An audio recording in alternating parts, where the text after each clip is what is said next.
everybody. We're back. Ladies and gentlemen, my first guest tonight is known all over the world as Captain James T. Kirk. He's also an accomplished author, and his 16th book, Star Trek Spectre, is available right now everywhere. Please welcome William Shatner.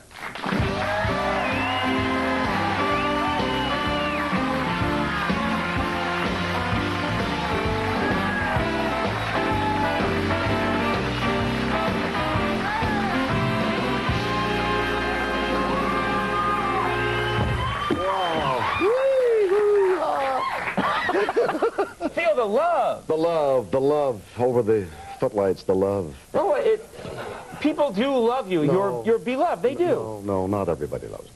Yes, they do. What are you talking about? You're William Shatner. You're Captain James T. Kirk. Who are you? I'm getting nervous just talking to you. People must, everywhere you go, you get a warm reception. You could go anywhere in America and people would see you and freak out. Not in King of Prussia. What? King of Prussia. King of Prussia. Where is this exactly? That's outside of Philadelphia. Oh, that King of Prussia. Okay. I thought you were in a foreign land or some weird planet where the atmosphere is methane, you know. Actually, in Germany, somebody came after me with a loaded gun, but that's another whole story. In King of Prussia... Oh, I won't ask about that. Don't ask about that. King of Prussia. Yeah. What happened? I was... for some reason, hitchhiking to a convention. Okay, let's just say maybe your car broke down? No, I was walking along the freeway thinking I could use the exercise and get to the place on time, but I was walking the wrong way. Mm-hmm. So I jumped over the fence and I got onto a road and started hitchhiking. Now, I know about hitchhiking because when I was 19, I hitchhiked all across the United States. Mm-hmm. So I know that you have to find a place where the vehicles stop. Right. A red light, anything like that. So I was on a access road there, and it was a red light. So I,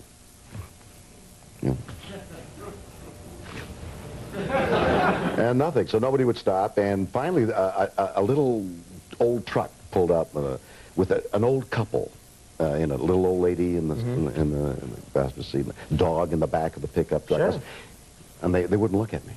So I said, and I did something I never do. I said, "Hey, I'm William Shatner." Okay. She wouldn't look at me. She wouldn't? No, I said, "I got to get down to King of Prussia. Please, quick, and please, a lift." And she wouldn't look at me. And it's still red. I said, "I'll get in the back with the dog." She wouldn't look at me. Light turned green. And as she took off, she said, "Beat me up, Scotty." And I was it. What? So,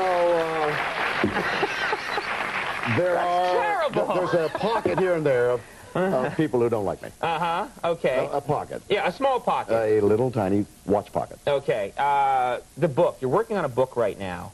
This book has just come out, of course. This book, Spectre, is out in the bookstores right now. Yeah, we'll get to that. Okay. I want to talk about the book you're working on. I'm working on a book on conventions. On Star Trek conventions. On Star Trek conventions. A whole audience out there. It was illuminating to me to see, because I'd go in and do whatever I do in front of the audience, strip, I'd do things like anything to get a laugh, and as you well know. Yes. And people don't laugh at me when I take off my clothes. I was thinking of the opening. I get an odd silence. I was thinking of the opening. Oh, yeah. Okay, there we go. And so I never bothered to find out what the constituency of the audience. Mm-hmm. So I decided to do research, and I found the audience to be incredibly interesting and well, how can you write a book about the audience, because they're going to react differently to you than they are to a normal person? I would interview them, but then there was a big convention in Los Angeles where the 4 captains all were on stage for the first time. All 4 captains? Yeah, it was. So it's you, Patrick Stewart, Kate Mulgrew, and Avery Brooks. Okay. Okay, so I thought, what an interesting place to do research, and I would do research.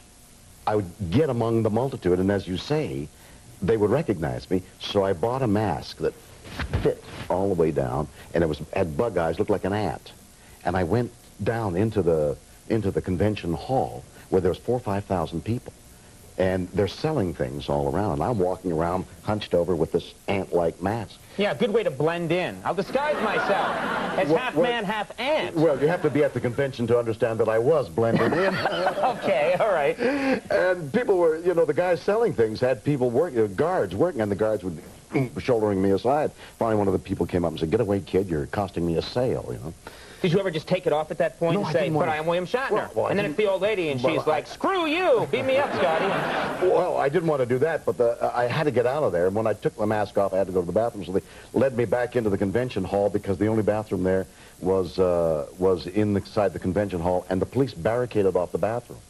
So I went into the bathroom alone. And they kept saying, "Shatner's in the bathroom! He's in the bathroom, he's alone, he's in the bathroom." So they sent somebody in. George Mitchell? George Mitchell? George Mitchell. I'm looking at Andy like, who's George Mitchell? What George Michael. The guy that came in was George Michael, followed me into the bathroom. Wait a minute. You're going to do a George Michael joke and you don't know his name? I'm so embarrassed. You've been away from Earth too long, my friend. Well, Hang on, we got to do a commercial break. We got to come back, and I'll explain to you who the people are in the news. William Shatner, more with him in just a second.